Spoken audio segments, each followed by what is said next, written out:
오늘 사도행전 7장에 있는 이 말씀을 보게 되면 우리 잘 아는 내용 중에 스데반 집사가 초대교회의 집사로 부름을 받고 그가 성령이 충만하여 하나님의 복음을 전하다가 바로 그는 사도 바울이라고 하는 사울이라고 하는 청년이 이렇게 주관하는 바로 그 어떤 잘못된 판단 속에 그런 돌에 맞아 죽음을 당하는 이런 우리가 안타까운 이런 장면을 보게 됩니다.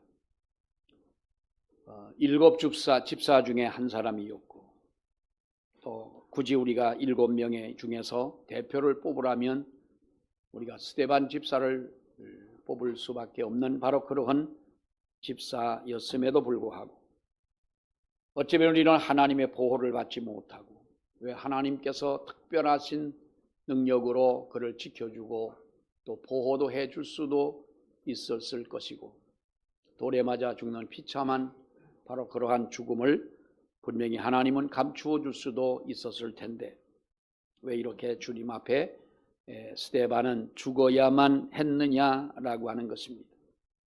우리가 이 말씀을 보면서 바로 그때의 주님은 어디에 계셨습니까?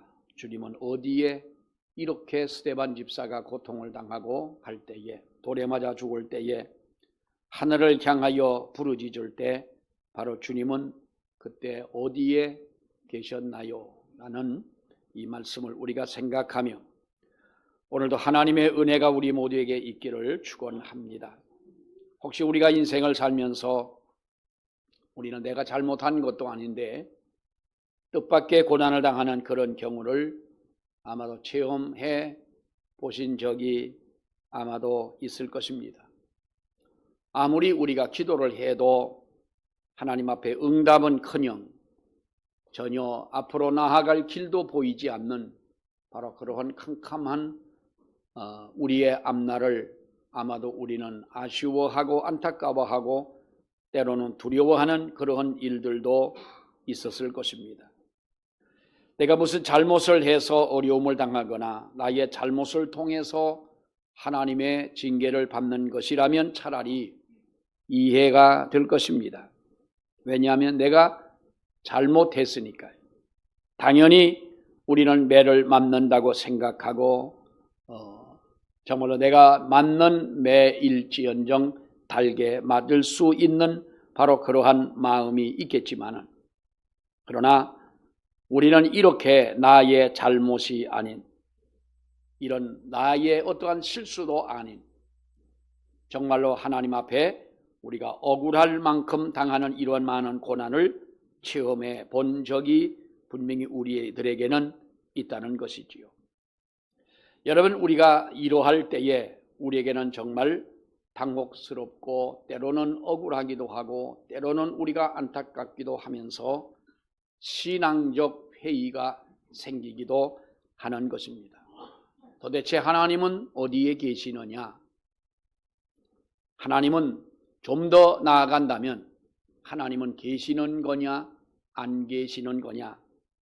하나님이 계시다면 도대체 어디서 무엇을 하고 계시기에 나의 이 억울함을 하나님이 바로 해결해 주지 않고 하나님이 살아계시다면 왜 나에게 일어나고 있는 이러한 일들을 하나님께서는 왜 모른 척하고 계시느냐라고 하는 이런 의문이 생기게 된다는 것이지요.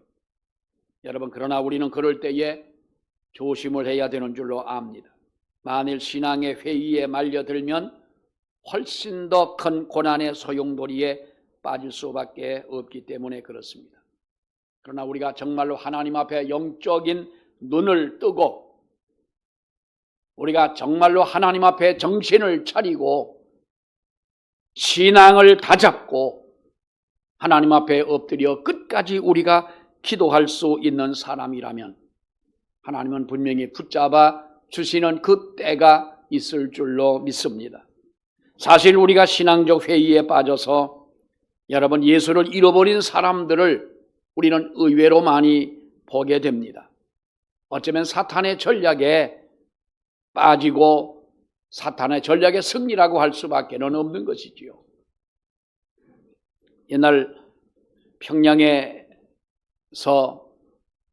이렇게 그 6.25 때에 한 남한으로 넘어온 어느 믿음 생활을 잘하는 한 가정이 있었습니다. 북한에서 남한으로 넘어오다가 공산주의자들에게 잡혀가지고 그렇게 믿음 생활 잘하고 전도 열심히 하고 새벽마다 하나님 앞에 나가 기도하던 부모님은 공산당 자녀들이 보는 앞에서 공산당들에게 총살로 죽음을 당했습니다. 그 제일 큰 딸은 어린 동생들을 데리고 이제 서울로 내려와서 어떻게 구사일생으로 넘어왔습니다. 어린 나이에 남한에 내려와서 그들이 살기란 보통 어려운 일이 아니었습니다. 무엇을 해도 되지를 않습니다. 얼마나 그때에 여러분 우리가 어려운 시기를 겪었습니까? 마지막에 가서 그 딸은 하나님을 잃어버리고 말았습니다. 그의 주장은 그겁니다. 왜 하나님이 살아계시다면 그렇게 믿음 좋고 그렇게 기도하던 우리의 부모님을, 그것도 하나님을 알지 못하는 공산당들에게 총살로 죽을 수밖에 없도록 하나님이 왜 그렇게 하셨는가? 이것이 하나님이 살아계신 증거냐? 그는 거기에서 예수 그리스도를 버리고 하나님을 부정하고 세상에서 아무렇게나 이렇게 세상을 살아갑니다. 마지막에는 하나님 앞으로 회개하고 돌아오는 어느 책자에 보면 그 여인에 대한 이야기가 기록된 것을 보았습니다마는, 사랑하는 여러분, 우리가 이 세상을 살면서 우리는 그러한 신앙의 회의에 빠질 때가 많다는 거지요.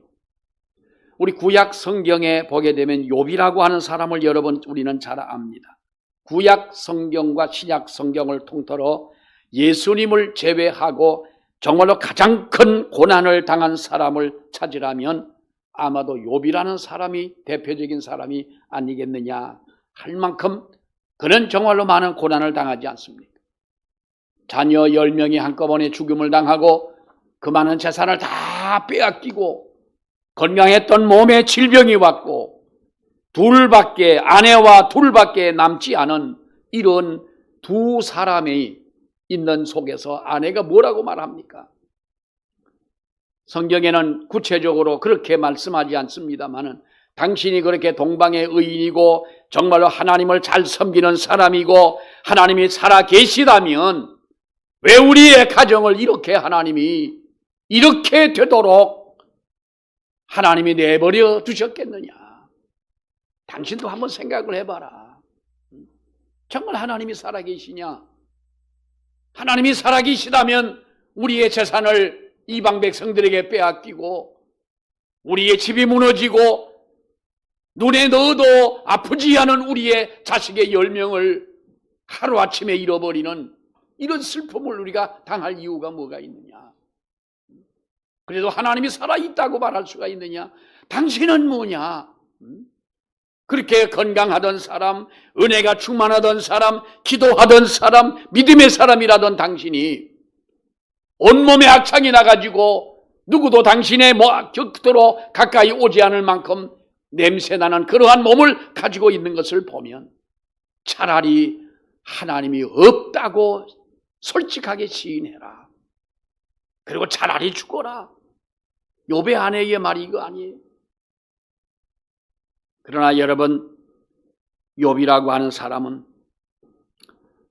우리 사람이 그렇습니다. 목석이 아닌 이상 감정을 가지고 살아가는 사람이라면 그쯤 되면 여러분 우리가 다 정말로 그 돌아버릴 지경이 될 수밖에 없습니다마는 그래도 욥은 하나님의 존재를 부정할 수가 없었습니다. 고난의 이유야 알 수가 없었지만은 분명히 이 세상에 작은 바람 하나 일어나는 것도 하나님이 허용하시기에 생겨지는 것이라고 믿어왔고 의심 없는 욥이었기 때문에 분명히 이것마저도 하나님이 허용한 것이 아니겠느냐고 하나님의 그 끝을 나는 보리라는 믿음으로 여러분 인내하고 있지 않습니까? 나중에 하나님의 크신 뜻을 깨닫고 난 후에 그는 하나님 앞에 눈물로 고백을 합니다. 하나님 앞에 복을 받고 살고 하나님 앞에 내가 건강하고 하나님 아무 일도 내게 일어나지 아니할 때에는 나의 믿음이 정말로 좋은 줄 알았는데, 그때는 내가 귀로만 듣던, 귀로만 동냥하던 그런 믿음이었습니다. 감정적인 믿음이었습니다. 좋을 때는 좋고 나쁘면 나쁘고, 남들이 볼 때는 절대적인 믿음처럼 보였지만은 하나님 앞에 나의 믿음이라고 하는 것은 내가 귀로만 듣는 그런 믿음입니다. 그러나 하나님, 이제는 내가 주님의 뜻을 알고 보니 눈으로 보이는, 내가 이제는 눈으로 보는 그런 신앙이 되었습니다. 그때 하나님이 욥에게 여러분 복을 주시잖아요. 잃어버린 자식에 대한 아픔과 그 슬픔을 그것으로 대신 갚을 수는 없겠고, 상처가 다 여러분 사라질 수는 없겠지만 하나님은 그에게, 성경을 보게 되면 욥에게는 하나님이 갑절로 그에게 채워주신 것을 우리는 분명히 봅니다. 오늘 이 본문의 말씀은 우리가 잘 아는 스데반 집사의 순교의 사건이 기록되어진 여러분 그런 말씀입니다. 하나님의 성령의 역사가 일어나는 초대교회, 그리고 믿는 성도들이 모여 교회의 형태를 이룬 기독교회의 최초의 순교자가 바로 스데반이었다고 하는 것입니다. 우리가 이것은 여러분 인간적으로 볼 때에 이해가 되지를 않습니다. 여러분, 스데반이 어떤 인물입니까? 예루살렘 7 집사 중에서도 우리가 가장 훌륭한 집사를 뽑으라면 스데반 집사였습니다. 사도행전 6장 8절의 말씀에 보게 되면 그의 신앙과 활약에 대해서 이렇게 증거합니다. 스데반이 은혜와 권능이 충만하여 큰 기사와 표적을 민간에 행했더라 라고 짤막하게 말씀하고 있지만은, 은혜와 권능이 충만한 가운데 많은 기적을 행하며 하나님의 복음을 전파하였더라. 이 말씀만 보더라도 우리는 얼마나 여러분 훌륭합니까? 그런 그가 복음을 전하다가 공회에 체포가 되어 문초를 당합니다. 그 당시에 공회에 그 공회원들에게 여러분 잡혀갔다고 한다면 그들은 대단한 권력을 가지고 있었던 사람들이, 그들 앞에 불려갔을 때 인간적으로 두려울 법도 하지만은 그의 모습이 어떻습니까? 사도행전 6장 15절에 있는 말씀을 보게 되면 공회 중에 앉은 사람들이 다 스데반을 주목하여 보니 그 얼굴이 천사의 얼굴과 같더라 그랬어요. 잡혀가 있는 사람이 언제 죽을는지 모르는 바로 그런 상황에 처해져 있는 스데반의 얼굴인 것입니다. 그런데 그의 얼굴을 보니 천사의 얼굴과도 같더라는 것이지요. 한때 우리 한국 교회들이 단기 선교를 겁도 없이 저 중동 지역으로 파키스탄 같은 곳으로 이렇게 가다가 어느 전도사가 이제 그 무슬림들에게 잡혀가지고 그 죽음을 당했지요. 분당에 있는 샘물교회도 거기서도 이제 부목사님들이 인솔해가지고 갔다가 그들도 이렇게 잡혀가지고 많은 어려움을 당하고 죽음을 당했습니다마는, 어느 한 전도사님이 이제 그들에게 복면을 쓰고 목에다 칼을 들이대고, 그들은 사탄의 종들이니까요. 타협이 되지 않은 사람들 아니겠어요? 죽인다고 할 때에 그가 방송으로 방송된 모습을 보면 물론 인간적으로 우리는 이해를 하지요. 자기를 살려달라고 그렇게 눈물로 무릎을 꿇고 호소를 합니다. 어차피 죽을 것, 어떤 분이 그렇게 말합니다. 어차피 거기에서 살아나지 못할 것, 차라리 하나님 앞에 그 순간에 기도를 했더라면 얼마나 그것이 더 한국교회의 위로가 되고 멋있는 죽음이었을까. 그것과 직접적 관련이 없고 그 현장에 없는 사람들이기 때문에 이런 말 저런 말을 할 수는 있습니다. 이해는 합니다. 정말 그랬으면 얼마나 멋있었을까. 그리고 나서 그는 목이 잘리우고 그 현장에서 많이 떨어진 곳에서 그 전도사님의 머리를 찾아서 한국으로 와 장례를 지낸 일들이 있었지요. 벌써 한 20여 년 전, 더 이상 지난 얘기인 줄 압니다만은 사람이 죽음 앞에 두려워하지 않을 사람이 어디 있겠습니까마는 천사의 얼굴을 하고 있다는 우리가 이 스데반의 이 모습을 볼 때에 얼마나 침착하고 얼마나 믿음이 있고 얼마나 담대하고 얼마나 하나님을 의지한 사람이었으면 그랬을까. 그런데 우리는 이렇게 훌륭하고 이렇게 귀한 인물이 죽임을 당하다니. 여러분, 이런 일꾼들은 세상에 오래오래 남아 있어야 교회에도 유익이 되고 하나님께도 영광이 되는 것 아니겠습니까? 어디 가도 하나님을 비난하고 교회를 비난하고 같은 믿는 사람들을 비난하고 정말 하나님의 교회와 하나님 나라와 영광에 전혀 도움이 되지 않는 사람과 비교할 때는 이렇게 스데반 같은 사람은 오래오래 두어야 하나님의 교회에 필요한 사람이 아니냐.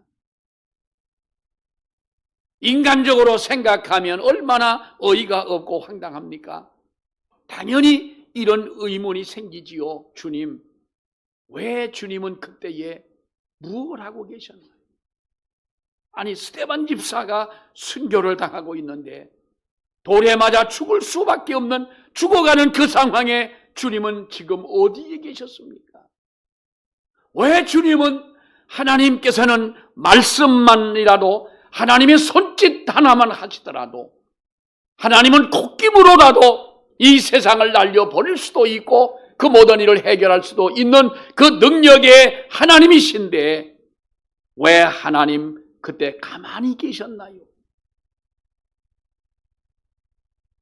주님이라는 호칭이 절대 주권자라는 의미 아닙니까? 여러분, 우리가 주님이라고 할 때에 주님이라는 이 호칭은 사람 이름에 불과한 이름이 아닙니다.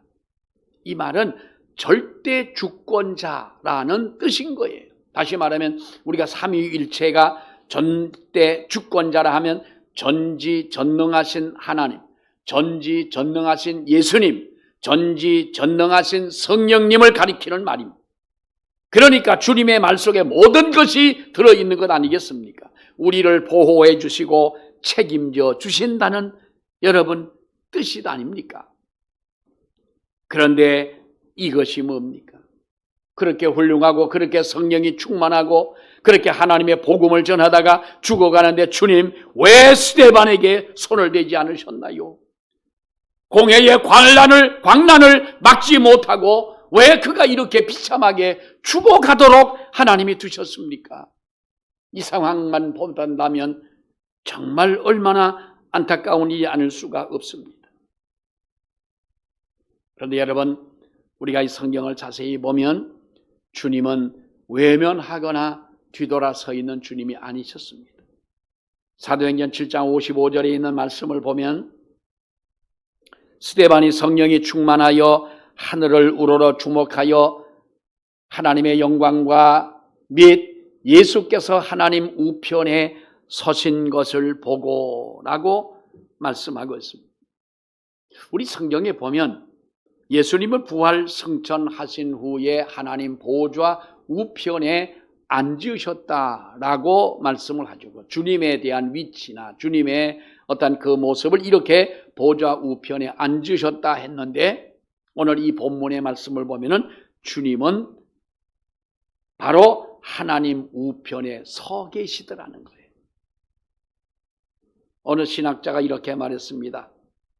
사람은 우리가 어떤 앉아 있는 그 자리에서 우리가 어떤 가수가 나와서 정말 멋진 노래를 부르면 사람들은 앉아서 박수를 치는 것보다 다 일어서 가지고 우리가 그 존경하고 사랑하는 마음을 담고 정말 감사한 마음을 담아서 자기 마음을 표현하는 것이 일어서서 박수를 치잖아요. 놀랄 때도 그렇고, 내 자녀가 저기서 길을 나에게로 오다가 만약에 돌뿌리에 걸려 넘어진다 할지라도 앉아서 가만히 보고 있는 부모는 아마도 없을 겁니다. 그 자리에서 벌떡 일어난다는 거죠.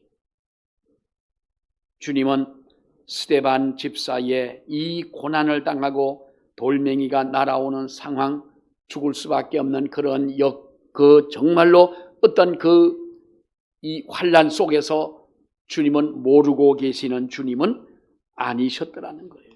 보고 계셨고 성령으로 그와 함께 하셨고 그를 돕고 계셨고 그를 격려하고 그에게 용기를 주었고 그를 북돋아 주었기에 스데반의 얼굴은 천사의 얼굴과 같아진 줄로 압니다. 여러분, 우리 믿는 사람이 그렇게 말하잖아요. 가장 믿는 사람 중에 영광스러운 것은 우리가 주님을 위하여 순교하는 것이 아닙니다. 그런데 정말로 여러분 물어보면 정말 여러분들은 순교하실 수가 있습니까? 주님을 위해서 정말로 내가 이 자리에 죽으라면 죽을 수 있는 그런 마음이 여러분 있습니까? 이것은요, 아무나 할 수 있는 것이 아닙니다. 하나님의 성령이 우리를 도와주셔야 할 수 있는 줄 압니다. 우리를 격려하고 우리를 붙드시고 우리를 이렇게 위대한 승리를 할 수 있도록 성령께서 우리에게 역사하지 아니하신다면 아무도 그 일을 할 수가 없는 거예요. 스데반 순교는 결코 실패가 아니었습니다. 사도행전 8장 1절의 말씀에 보면 사울은 그가 죽임당함을 마땅히 여겼다 이렇게 말씀을 합니다. 그러나 여러분, 그날에 예루살렘에 있는 교회에 큰 박해가 생겨졌고 스데반 집사 같은 사람이 돌에 맞아 죽음을 당할 때 유대와 사마리아와 모든 땅으로 믿는 사람들이 흩어지게 된 것입니다. 그러니까 스데반 집사의 순교를 기점으로 해서 하나님의 복음이 세계로 확산이 되져 버린 것입니다. 당시의 예루살렘 교회는 주님의 지상 명령을 제대로 수행하지 못하고 있었습니다. 예루살렘을 넘어서 유단을 넘어서 사마리아와 땅끝까지 하나님의 복음을 전하라고 했는데 겨우 자기들끼리 예루살렘에 모여서 그 안에서 맴돌고 있을 때 주님은 그들을 흩으셨습니다. 어떤 계기로 흩습니까? 스데반 집사의 순교를 통하여 믿는 사람들을 예루살렘에서 세상 밖으로 여러분 흩어 놓으셨다는 거예요. 지난 봄에 경상도 지방에서 난 산불을 여러분 TV를 통해서 보셨겠죠. 어떤 분이 그럽니다. 청송 지방을 갔다 왔는데 이해가 되질 않더라는 거예요. 불이 우리가 생각하면 여기서 산 밑에 불이 시작하면 산이 다 끝할 줄 알았는데 여기만큼 타고 또 저만큼 날아가 가지고 불이 타고, 여러분 산불이 나는 봄에는 바람도 많이 불기 때문에 이 산불이 굉장히 여러분 무섭잖아요. 이 바람에 불이 날아가는 것이 2km, 3km씩 날아간다는 거예요. 비화 현상이 생겨지는데, 그러니까 멀쩡한 곳에 떨어지면 집이든 산이든 다 타버리고 마는 거예요. 어쩌면 우리가 볼 때에 예루살렘에 머물렀던 하나님의 성령의 그 역사가 스데반 집사를 돌로 맞아 죽음을 당하는 그 현장에서 있었던 많은 사람들이 이제는 예루살렘에 흩어지게 되고 세상에 하나님의 복음이 전파된 것이야. 그래서 신학자 어거스틴은 이렇게 말했지요. 기독교회는 스데반의 기도 덕분에 사도 바울을 얻게 됐다. 이렇게 그는 평을 했습니다. 모든 사람이 흩어져 하나님의 복음을 전하고, 여러분 그리고 그때의 스데반의 죽음을 통하여 그 죽음을 당연하게 생각했던 여겼던 사도 바울이 며칠 안 뒤에 다메섹 도상에서 주님을 만나지 않습니까? 주님은 어찌 보면 이 모든 일을 다 우리 주님이 계획하고 있었던 그 일이 아니겠습니까? 하나님께서 스데반의 돌에 맞아 죽는 그 처참한 여러분 현장을 모르시는 것이 아니라 그토록 믿음 좋은 스데반이 돌에 맞아 죽는 안타까움을 주님이 그곳을 떠난 것이 아니라 주님이 그곳에 함께 계셨다는 거예요. 여러분, 우리 이런 이야기 알지요? 어떤 사람의 꿈이라는 이야기인데 우리가 한두 번씩은 다 들어본 얘기입니다마는 어떤 사람이 꿈을 꿨습니다. 내가 꿈을 꿀 때는 눈을 감고 자도 되지만 꿈 얘기를 들을 때는 눈을 떠야 돼요. 어떤 사람이 잠을 자다 꿈을 꿨는데 끝없는 이런 그 수평선이 있는 모래밭을 걸어가게 됐습니다. 긴 모래밭 길을 걸어갔는데 그 모래밭이라고 하는 것은 자신의 일생을 보여주고 있는 바로 그런 이야기지요. 모래 위에 두 사람의 발자국이 나란히 나 있는 겁니다. 자세히 보니 하나는 내가 걸어간 발자국이고 하나는 나와 함께 걸어가신 예수님의 그 발자국이었습니다. 발자국을 따라서 걷다 보니 주님이 정말 그의 마음에 기쁨이 있습니다. 주님이 언제나 나와 함께 하셨구나. 그런데 자기가 세상을 살면서 가장 힘들고 어려웠고 가장 눈물 많이 흘렸고 안타까웠던 그 시대는 그때는 주님의 내 한 사람의 발자국이 보이지를 않는 거예요. 혼자서 걸어간 거예요. 그때 본인은 생각했습니다. 주님이 나와 함께 하지 않았기 때문에 내가 이렇게 어렵고 이렇게 환난의 시기를 지났구나. 그래서 주님 앞에 항의하듯 이야기를 했어요. 주님, 어째서 내가 그렇게 어려울 때에 힘들고 눈물 나고 어려웠을 때에 왜 주님은 그때 나와 함께 하지 않았나요? 그래서 내가 어려웠던 것 아닌가요? 그때 주님은 웃으며 이렇게 말씀을 하시더라고요. 그 발자국을 자세히 보거라. 그것은 내가 걸어간 것이 아니고 그때에 내가 어렵고 힘들고 눈물 흘리는 너를 외면하지 않고 내가 너를 내 등에 업고 걸어간 나의 발자국이 아니. 지나온 발자국보다 두 사람의 내가 너를 업고 걸어갔기에 발자국의 깊이가 다르고 그것이 내가 너를 업고 걸어간 발자국이란다.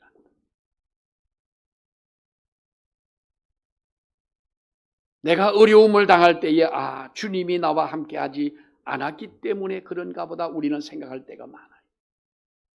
미국에 수잔 앤더슨이라고 하는 여인이 있습니다. 이 여인은 안과에 가서 무슨 대단하지 않는 어떤 그 안과 치료를 받는 중에 수술을 하게 됐는데 그만 수술하는 의사의 실수로 인해 가지고 그가 실명을 하게 되었습니다. 그래서 앞이 그 멀쩡하던 사람이 앞이 캄캄하고 앞이 보이지를 않습니다. 직장은 나가야 되는데 갑자기 시각장애인이 돼서 정말 많은 고통을 당할 때 여러 가지 많은 훈련을 하고 치료를 하고 훈련을 하고 또 직장을 갈 수 있도록 이 남편이 배려를 해서 남편이 더 직장까지 데려다 주면서 이렇게 직장 생활을 한 1년여 동안 이제 하게 된 것입니다. 근데 얼마 후에 제 남편이 앤더슨에게 말을 합니다. 이제는 언제까지 우리가 이렇게 할 수 있느냐. 나도 나의 일이 있고 당신도 당신의 일이 있는데 이제는 당신이 스스로 출퇴근을 할 수 있도록 해라. 전철을 타고 버스를 타고 직장까지 가는 일이 앞이 보이지 않는 사람이 어떻게 그 일을 하겠습니까? 남편의 그 말을 들을 때 다쳐서 눈물이 날 때보다 더 눈물이 서럽게 나더라는 거예요. 그렇게 1년 동안 자기를 손잡고 데려다니면서 남편의 사랑을 느꼈는데 그렇게 냉정한 사람이었냐? 속으로 오기가 생기는 거예요. 두고 보자. 내가 나 혼자도 충분히 하겠다. 그래서 힘들게 버스를 타고 전철을 타면서 어렵게 직장 생활을 해 나갑니다. 그것 또한 1년여의 시간이 지났습니다. 어느 날 버스를 타는데 버스 기사가 앤더슨을 보고 조용히 이렇게 말합니다. 참 당신은 정말로 행복한 사람입니다. 그러더라는 거예요. 그래서 왜 그러냐고 물어봤어요. 아니 내가 행복한 사람입니까? 그랬더니 당신의 남편이 한결같이 그렇게 뒤에서 당신을 늘 지켜주고 함께하고 하니 얼마나 당신은 행복하냐. 그 말을 듣고 이 사람은 처음에는 의심을 했어요. 다시 물어봤어요. 당신의 남편이 언제나 당신과 함께 1년이 넘는 세월 동안 함께 하잖아요. 이 남편은 아내 스스로 혼자서도 할 수 있도록 그에게 이렇게 배려를 했던 거예요. 언제까지 사람의 보호는 여러분 한계가 있잖아요. 이 여인은 그 자리에 주저앉아 눈물을 흘립니다. 냉정한 사람, 몹쓸 사람, 나쁜 사람, 그렇게 남편을 원망했는데 나를 혼자 가도록 둔 것이 아니라 혹시라도 잘못 갈까, 혹시라도 넘어질까 언제나 나와 함께하는 사람이었구나. 사랑하는 여러분, 주님은 우리에게 멀리 가 계시는 분이 아니고 내가 어려울 때 외면하고 계시는 분이 아니고 아무리 기도해도 응답이 없다고 하나님이 계시냐 안 계시냐 하는 이것은 마침내 어린아이와 같은 우리의 판단이요 생각인 줄로 압니다. 주님은 지금도 우리와 함께 계시는 주님이심을 믿습니다. 성령님은 지금도 우리에게 역사하고 우리를 붙잡아 주시는 줄로 믿습니다. 그 하나님 앞에 더욱더 우리는 담대하게, 더욱더 우리는 그 주님만을 의지하고 나아가는 저와 여러분이 되시기를 주의 이름으로 축원합니다. 기도하겠습니다. 은혜로우신 하나님 아버지 감사합니다. 스데반이 돌에 맞아 죽음을 당할 때에 초대교회는 7 집사 중에 가장 귀한 집사를 잃어버린 정말로 큰 실패요, 실망적이요, 큰 손해를 보는 것 같았지만은 그의 죽음을 통하여 하나님의 복음이 예루살렘에서 온 세계로 전파될 수 있는 계기가 되었고, 스데반의 죽음을 통하여 하나님은 더 큰 역사를 이루어 가시는 하나님의 귀한 계획을 저희들이 보았습니다. 아버지여, 때로는 우리가 하나님이 정말로 계실까? 왜 하나님은 나의 기도를 응답하지 않으시느냐라고 원망할 때도 있지만 우리가 어리석게 주님 앞에 원망하지 않게 하시고 온전히 주님만을 의지하고 지금도 우리를 붙드시고 역사하시는 그 하나님만 바라보고 나아가는 저희가 되게 하시옵소서. 예수님의 이름으로 기도하옵나이다. 아멘.